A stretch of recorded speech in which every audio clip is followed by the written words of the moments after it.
A lot of my patients ask me about PCOS. And PCOS is really polycystic ovary syndrome. And it sounds like it should be a disease, but it's a syndrome. It means that there is not just one test that makes the diagnosis. It's actually a constellation of things that make the diagnosis. So there's three main things that I like to look at, whether or not they're having their periods regularly. So no periods at all, or getting periods, but just kind of spaced out far apart would be one of the things that we call oligo-ovulation or amenorrhea, are the medical terms for that. But that's what I'm talking about, is where they're just skipping a whole month. Okay. The other thing we like to look at is androgens. The androgens are the male hormone.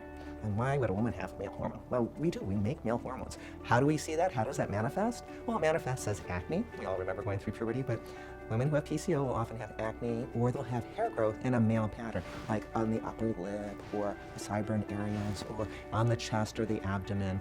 And women that are having these kinds of problems may see someone for electrolysis first, and I get referrals from the electrolysis person to take care of this issue.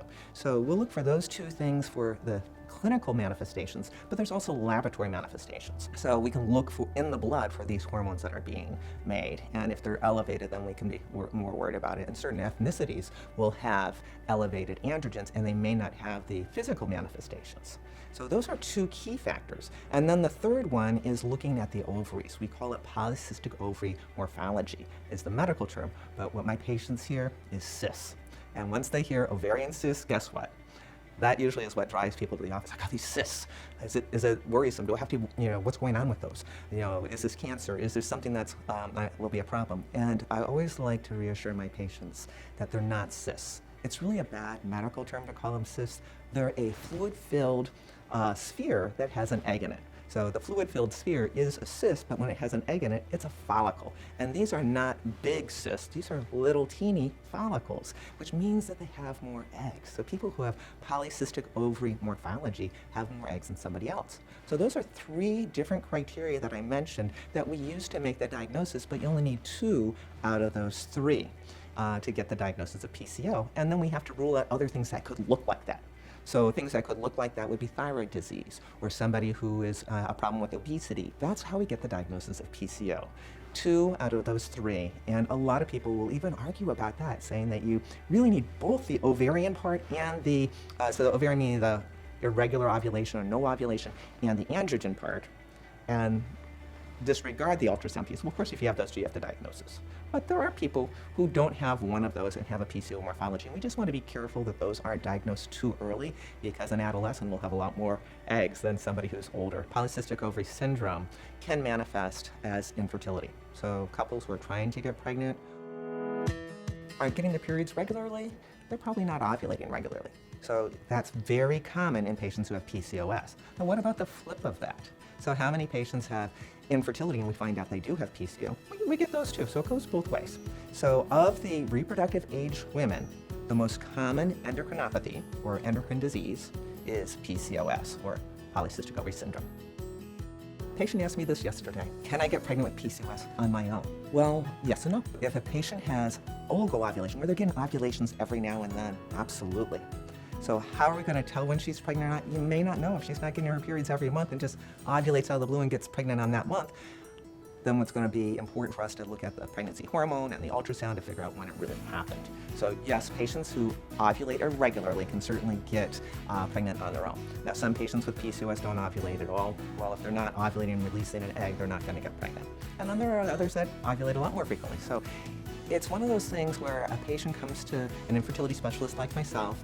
We want to investigate what's going on with their particular version of polycystic ovary syndrome, because each person's different, and we need to really design the treatment for that patient.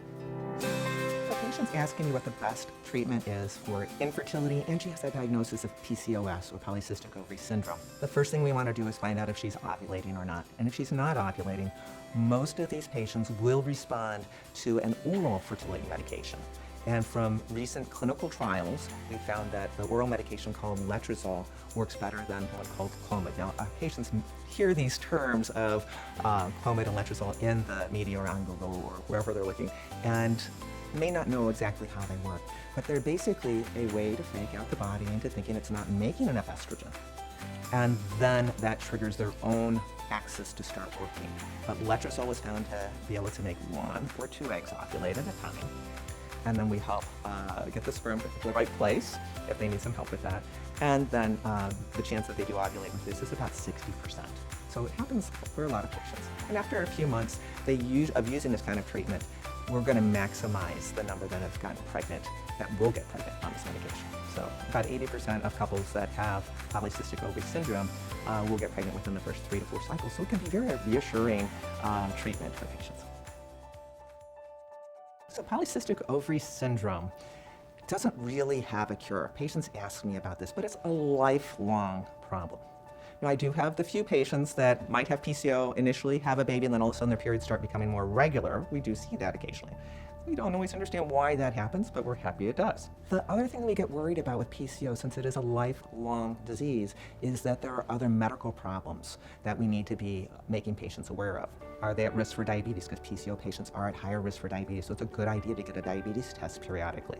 We want to look for any other metabolic disorders or metabolic syndromes, so look at their cardiovascular labs, like lipid labs, because they're at higher risk for cardiovascular problems too. So there's things that we want to do whether or not they are looking at infertility. So once we have finished fertility treatment with PCO patients and they've completed their family, it's very important that we pass our patient to a primary care doctor or an OB/GYN who's familiar with how to take care of polycystic ovary syndrome patients because of these other medical problems that may manifest later.